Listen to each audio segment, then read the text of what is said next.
C'est exactement le film que j'avais envie de voir.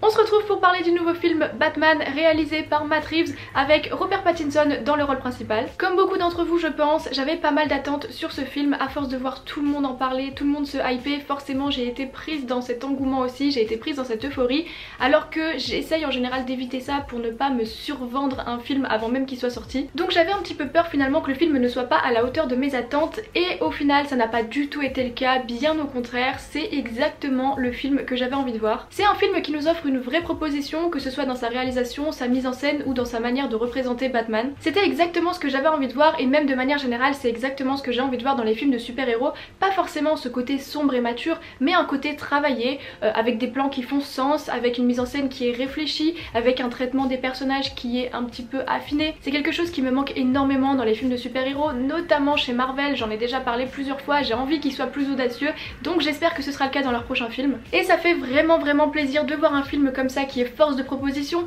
J'ai vu pas mal de gens comparer ce nouveau Batman à des films comme Seven et c'est tout à fait juste, c'est vrai qu'il y a un peu le même esprit, on retrouve un peu la même ambiance et je rajouterai même aussi des films comme Zodiac ou Prisoners pour ne citer que. C'est un film Batman qui joue à fond la carte du film policier, mystère, suspense, enquête, le film noir, le film à suspense avec de la tension. On a un personnage de Batman qui est assez terre à terre, qui n'abuse pas de ses capacités, qui a un côté finalement assez réaliste dans sa manière de se défendre et d'interagir avec son environnement. Mais malgré tout le film ne renie pas pour autant les codes du personnage de Batman, on retrouve sa philosophie, on retrouve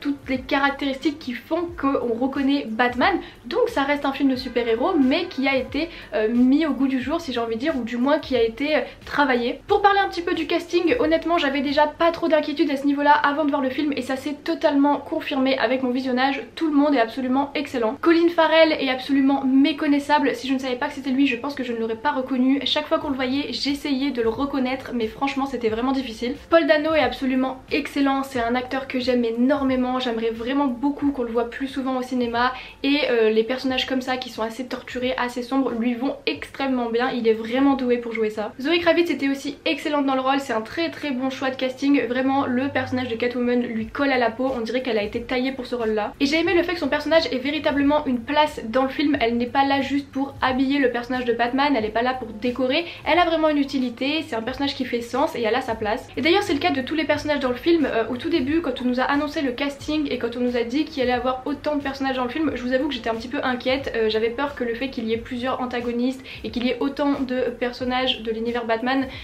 soit un peu comment dire fourre-tout,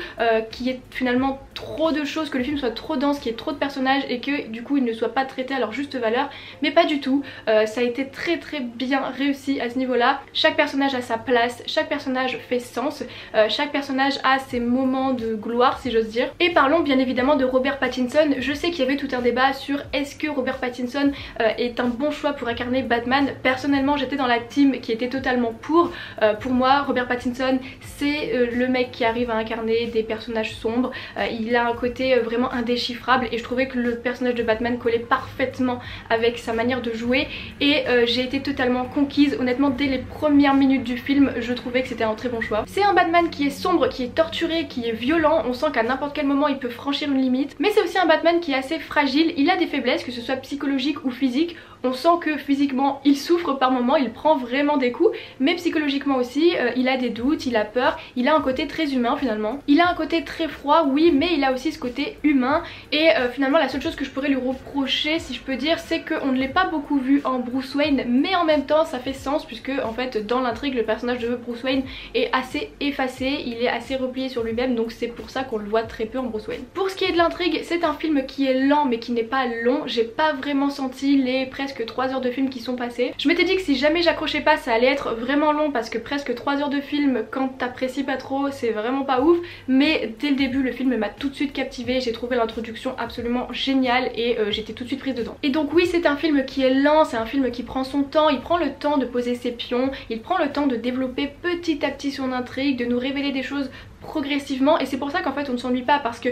Même si on a l'impression au final que ça avance lentement, bah ça avance, on a progressivement de nouveaux éléments, petit à petit on arrive à décortiquer cette intrigue avec toutes ces sous-intrigues et on a le puzzle qui se reconstruit petit à petit et c'est comme ça qu'on arrive à rester totalement captivé. C'est un scénario qui est dense, qui est riche mais qui ne nous perd jamais et c'est là aussi qu'on voit qu'il y a quand même une vraie maîtrise de l'intrigue puisque avec ce genre de film on peut vite se retrouver perdu quand il y a beaucoup de personnages, beaucoup d'intrigues, de sous-intrigues, on peut vite perdre un peu le fil si c'est mal amené, si on a du mal à se rappeler qui est qui fait quoi. Là c'est pas du tout le cas, vraiment chaque scène est placée au bon moment, chaque plan est là pour nous montrer les choses, pour nous expliquer des choses, pour nous donner des indices par moment et c'est juste vraiment parfaitement maîtrisé. J'ai aimé aussi le fait que, un peu comme l'a été Joker, ce film Batman, c'est un film qui ratisse plutôt large au niveau du public puisqu'il ne s'adresse clairement pas qu'à un public familier de l'univers Batman. Bien sûr, les personnes qui ne connaissent pas l'univers Batman n'auront pas toutes les références, ne comprendront pas qui sont les antagonistes, ne comprendront pas voilà, tout ce qui fait l'essence de Batman dans le film, mais ça ne les empêchera pas de comprendre l'intrigue je pense et voilà, de voir ça comme un film à suspense, un film de mystère, d'enquête, un film policier et ça peut vraiment leur plaire. Je pense que moi personnellement je connais des gens qui n'aiment pas forcément les films de super-héros mais qui pourraient aimer ce film parce que voilà, il va toucher un autre public que les films de super-héros classiques. Et il faut aussi absolument qu'on parle de la musique parce que pour moi c'est vraiment un des plus gros points forts du film. Elle est juste exceptionnelle, vraiment le travail sur le son et sur la musique est incroyable, ça habille totalement le film, ça habille l'action, les personnages, les décors, vraiment la musique est vraiment présente, elle est pas là juste pour décorer, elle a vraiment une utilité, elle sert totalement l'intrigue. Les différents thèmes musicaux qui ont été composés pour le film sont vraiment exceptionnels, je trouve qu'on les reconnaît très vite, on les retient très vite et l'ambiance sonore même sans parler que de musique est vraiment exceptionnelle. Il y a un travail sur le son qui est génial, rien que pour ça il faut voir le film au cinéma. On va avoir par moments par exemple des passages avec des sons très désagréables, très stridents et puis dans d'autres moments des gros silences et des fois c'est même un mélange des deux qui crée une ambiance voilà, dérangeante, qui retourne un peu le cerveau. Et une chose que j'ai beaucoup aimé aussi c'est le fait que le thème musical de Batman ressemble énormément au thème de Dark Vador. Je pense que c'est pas anodin, hein, je pense que ça a clairement été voulu mais c'est juste génial. C'est vrai qu'au début c'était un petit peu perturbant parce que j'avais l'impression qu'il manquait une note mais ça fonctionne très bien puisque comme je vous l'ai dit, ce personnage de Batman il a un côté très torturé, très violent, assez sombre et forcément bah qui mieux que Dark Vador pour incarner ce côté sombre. C'est un Batman qui est vraiment effrayant et dans beaucoup de moments du film on nous fait comprendre finalement que la plus grande menace ce ne sont pas forcément ses adversaires mais lui-même, que finalement c'est lui peut-être le personnage le plus effrayant du film et non les personnes qu'il essaye de combattre. On arrive vraiment à nous faire ressentir que Batman est une menace dans la ville de Gotham et j'ai trouvé ça excellent. Et pour rejoindre un petit peu ce travail sur le côté sonore du film, on a aussi un très gros travail qui a été fait du côté de la lumière parce que oui le film est visuellement sombre, de toute façon chaque fois qu'on a un film à Gotham c'est toujours sombre, hein. Tous les films Batman sont assez sombres, c'est vraiment la marque de fabrique du personnage, mais c'est vrai que des fois j'ai un petit peu de mal avec ce genre de film parce que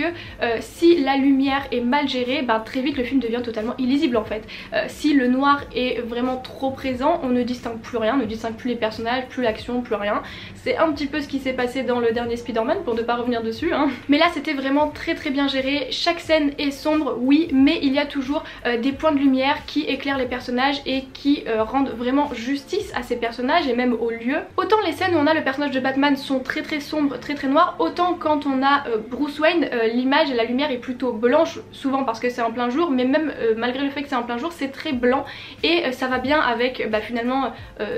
son Bruce Wayne, le Bruce Wayne de Pattinson qui est très blanc, qui a un côté très faible, hein. Franchement quand on le voit en Bruce Wayne on a du mal à imaginer qu'il puisse être Batman et donc quand on est sur Batman on a une lumière qui est certes sombre mais qui est aussi très souvent rouge, orange, un peu dans les couleurs du feu quoi et clairement ça nous montre le côté violent du personnage. Et en parlant de violence justement, parlons un petit peu des scènes d'action et des scènes de combat, bien sûr sans spoiler mais j'ai beaucoup aimé les scènes. C'est vrai qu'il y en a pas mal qui avaient été montrées dans la bande annonce et ça c'est un petit peu dommage mais même s'il n'y en a pas énormément dans le film, elles sont très bien réussies et surtout très lisibles une fois de plus grâce au jeu de lumière. On arrive vraiment à se représenter chaque coup qui est porté par Batman et en plus de ça les chorégraphies des combats sont vraiment bonnes et on a vraiment un côté brutal, violent, on ressent vraiment la force de Batman, on ressent sa rage, on ressent sa haine, on sent que voilà c'est quelqu'un qui en a gros sur le cœur un peu, hein. Et ce côté là est pas mal mis en valeur par le costume du personnage qui a un côté très uniforme militaire je trouve, il a un côté très pratique, on a l'impression que rien n'est laissé au hasard dans son costume, c'est pas un costume de super-héros qui sert à camoufler le personnage, à cacher cacher son identité et à faire joli parce que c'est un héros. Il y a vraiment une utilité dans chaque partie de son costume. Et j'ai aussi beaucoup aimé la cape de Batman. Et pourquoi je vous dis ça? Parce que d'habitude j'ai souvent un peu du mal avec les personnages qui portent une cape. Je trouve que si c'est mal utilisé ça peut très vite devenir assez ringard et même voire ridicule. Mais là c'était très bien géré. Je sais pas trop comment ils s'y sont pris, mais il y a beaucoup de plans où vraiment la cape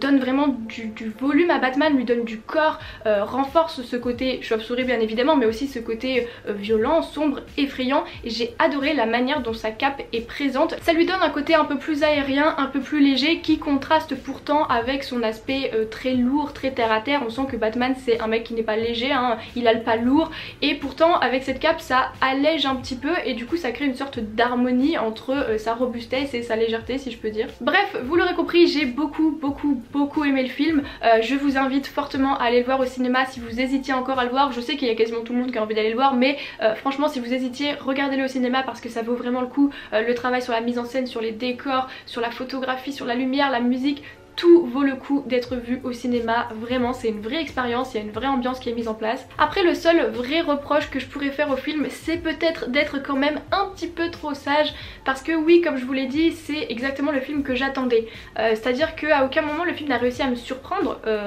Ça n'empêche pas qu'il est excellent, mais c'est vrai que finalement il a rempli son cahier des charges, il a rempli toutes mes attentes. Donc j'ai envie de vous dire, que demander de plus, hein. Après tout, quand le film vous offre ce que vous avez envie de voir, on va pas se plaindre, et c'est vrai. Mais je pense qu'ils auraient peut-être pu aller encore un peu plus loin, nous proposer un Batman peut-être encore plus sombre, encore plus torturé, sans forcément franchir sa limite de super-héros. Il faut qu'il reste un héros, mais je sais pas, je sais pas comment ils auraient pu le faire, hein. Je vais pas donner de conseils parce que j'en sais rien, mais ils auraient peut-être pu ajouter un peu plus de sel, pimenter encore un peu plus le truc. C'est vrai que là il y a un côté très sage, mais en même temps il y a un tellement gros travail qui a été fait sur tout que franchement je vais pas me plaindre, et c'était juste excellent. Voilà, c'est tout pour cette partie. On passe maintenant en partie spoilers pour rentrer un peu plus dans les détails. Fear is a tool. When that light hits the sky, it's not just a call. It's a warning. Pour revenir un petit peu plus sur certains éléments du film que j'ai bien aimé, je voulais qu'on parle un petit peu de la fin. Il y a quelque chose que j'ai vraiment bien aimé à la fin, c'est le fait que dans toute la scène finale, à un moment on a Batman qui clairement commence à vriller. On sent qu'il est en train d'atteindre une limite, il commence à massacrer un mec et on sent qu'il peut plus s'arrêter. Heureusement les autres personnages arrivent à l'arrêter, mais on sent vraiment que là il était arrivé un peu au bout de son côté super-héros quoi. Il était en train de passer une ligne, et juste après ça on va avoir un personnage qui tombe dans l'eau, enfin Batman tombe dans l'eau, et il va tout de suite en fait aller secourir des gens qui s'étaient réfugiés et tout ça, et il va leur apporter la lumière puisqu'il a une espèce de torche, on va dire ça, et donc il va les aider. Et il y a ce moment qui est très calme, très doux, qui contraste énormément avec la scène qu'on avait quelques minutes plus tôt qui était très violente, et j'ai beaucoup aimé tout ce passage. On a vraiment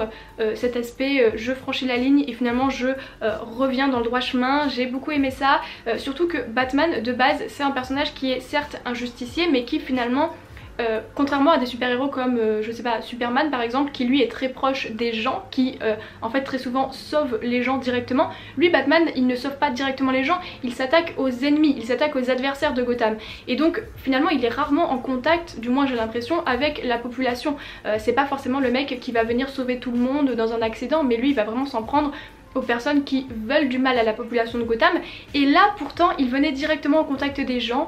il s'imposait comme leur lumière dans le noir si je peux dire, et comme un sauveur. Et donc là on retrouvait vraiment l'essence même des super-héros, celui qui guide les gens vers le droit chemin, celui qui les aide, celui qui leur porte secours. Et j'ai trouvé ça assez beau puisque finalement c'est un Batman qu'on voit rarement, hein. D'habitude on voit que le Batman justicier. Et donc j'ai trouvé toute cette scène plutôt bien faite et assez symbolique pour le personnage, surtout que du coup elle nous permet de sentir une vraie évolution de Batman tout au long du film, puisqu'on passe d'un Batman torturé à un Batman finalement qui arrive, j'ai envie de dire, à s'assumer comme une sorte de héros, qui n'hésite pas à aller directement voir les gens, alors que pourtant c'est quelqu'un normalement qui se cache, qui reste dans l'ombre, et là il n'hésite pas à aller dans la lumière. J'ai aimé aussi le fait que la ville de Gotham ait un côté très actuel. C'est vrai que que Gotham c'est une ville qui a un côté un peu intemporel, qu'on a du mal à se représenter dans notre propre univers, même si bien sûr la comparaison avec New York est inévitable, mais malgré tout je trouve que voilà, c'est une ville qui est à part, qui est hors de notre monde, et bah, là ils ont réussi à la rendre assez actuelle avec un côté technologique qu'on ne voit pas forcément d'habitude. Enfin d'habitude on le voit chez Batman bien sûr, puisque lui il a tous ses gadgets, tout ça,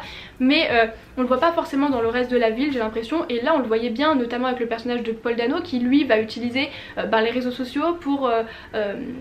diffuser ses idées, pour essayer de rattacher des gens à sa cause. Et même le personnage de Batman n'hésite pas à utiliser les nouvelles technologies avec justement sa lentille, tout ça. Alors bien sûr c'est une des caractéristiques du personnage de Batman, hein, d'être suréquipé avec des choses hyper high-tech, hyper technologiques, tout ça. Mais là j'ai trouvé que même dans la ville en elle-même en fait c'était plutôt bien présent. Je trouvais que voilà, il y avait un côté très actuel dans cette ville de Gotham, et un peu plus que ce qu'on a pu voir dans d'autres films qui nous montraient Gotham. J'ai aussi beaucoup aimé la scène de la course poursuite, alors que d'habitude c'est quelque chose que j'aime pas spécialement, je suis pas hyper fan des courses poursuites, je trouve que souvent dans les films c'est beaucoup trop long et ça amène difficilement vraiment de la tension. Là c'était très bien fait, non seulement la scène était assez courte, donc c'était voilà, niveau timing c'était plutôt bien dosé, mais en plus j'ai beaucoup aimé la réalisation, c'était vraiment beaucoup tourné de l'intérieur et non de l'extérieur, c'est à dire qu'au lieu de voir juste les voitures qui roulent, on voyait plus ce qui se passe du côté de l'intérieur, ce qui nous permettait de ressentir un peu plus ce qui se passe dans le véhicule et ce qui se passe pour les personnages, et du coup on est tout de suite un peu plus impliqué et beaucoup plus captivé. Et si je devais citer un truc que j'ai quand même un petit peu moins aimé, c'est le fait qu'il y ait une pseudo relation amoureuse entre Batman et le personnage de Catwoman qui s'appelle Selina, si je dis pas de bêtises. En soi c'est rien de grave, hein, ça m'a pas plus gêné que ça, mais c'est vrai que en fait on se rend vite compte que le film se passe sur une durée très courte, hein, il y a que quelques jours en fait qui s'écoulent dans le film, et je trouvais que du coup ça allait finalement un peu vite entre eux. Je sais pas, enfin très vite ils s'embrassent, voilà, très vite on sent qu'il y a une alchimie entre eux, tout ça. Alors le fait qu'il y ait une alchimie justement ne me dérange pas, le fait qu'il y ait une tension entre eux, le fait qu'on ait la sensation qu'ils se complètent plutôt bien parce qu'ils se comprennent, parce que justement peut-être qu'il n'y a pas énormément de gens qui arrivent à comprendre ce qu'ils ressentent, et ils se sont bien trouvés, j'ai envie de dire. Mais est-ce que vraiment il y avait besoin d'aller jusqu'à les faire s'embrasser, du moins dans ce premier film, parce qu'en soi ça aurait pu être quelque chose à mettre plutôt dans des prochains films, même si je sais pas si le personnage de Catwoman sera présent dans les prochains films, mais en tout cas ça aurait eu plus de sens je trouve de le développer plus tard. Je pense que là on pouvait très bien développer une relation intéressante entre eux sans forcément avoir à aller jusqu'à une sorte de semblant de sentiments amoureux naissants. Mais en soi c'est un détail et ça ne vient pas du tout parasiter le film, voilà, c'est juste pour dire que ça c'est vrai que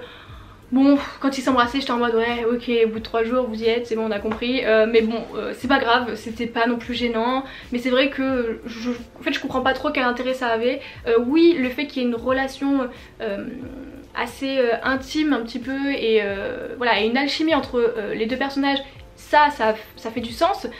Par contre le fait d'aller jusqu'à un comportement amoureux, je trouve que ça n'avait pas forcément de sens. Bref, j'aurais sûrement encore d'autres choses à dire, mais je sens que la vidéo va être quand même assez longue, donc je vais m'arrêter là. Dites-moi bien évidemment dans les commentaires ce que vous avez pensé du film, et je vous dis à bientôt.